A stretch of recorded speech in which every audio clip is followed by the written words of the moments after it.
দেওয়া হচ্ছে cot a সমান b বাই a। আর কিসের মান বের করতে হবে? মান বের করতে হবে কিসের?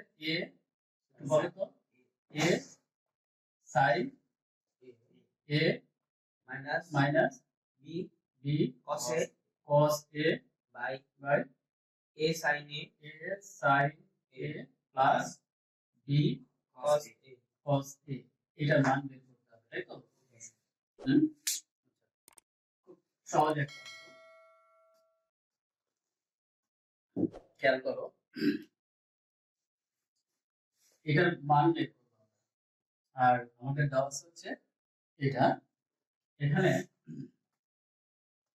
cot এর সাথে sin এবং cos এর যে সম্পর্ক, এটা যদি ভেঙে দাও, খেয়াল করো যে cot সমানের জন্য কি জানি, cos a by sin a।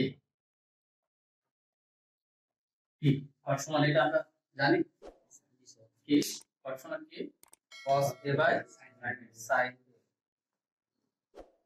সাথে সাথে লিখে নাও, সমস্যা। এরপরে এটাকে আমরা যদি উল্টায় কি করি, বাম পাশে এবং ডান পাশে, দুই পাশে, তাহলে আমাদের কোনো প্রবলেম হবে না। দেখো কিভাবে, sin a by cos a সমান a বাই b। বুঝতে পারছো কি করছি? কি করলাম? উল্টায়। এখন আমি দেখো প্রথমে লবকে,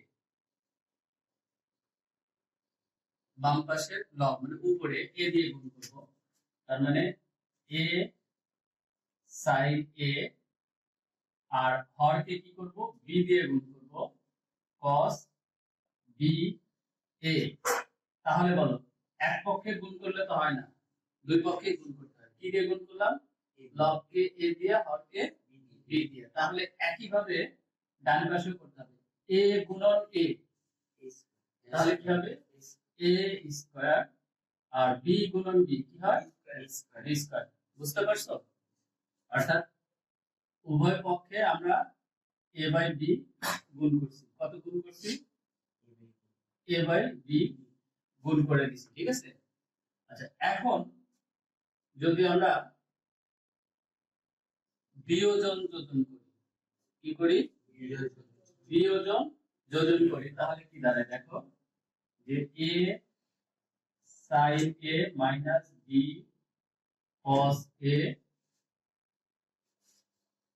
বুঝছো তো? এবার এখানে বিয়োজনটা বুঝছো? প্রথমে উপরের যে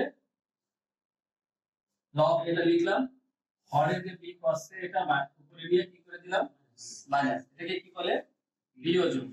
সেম ভাবে হয় sin এ লব যেটা ছিল ওটা লিখলাম, এবার হর কি করে দিব, যোগ করে দিব, অর্থাৎ প্লাস b cos a।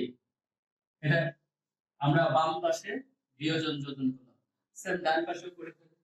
তাহলে কি হবে, a square minus b square, a square plus b square.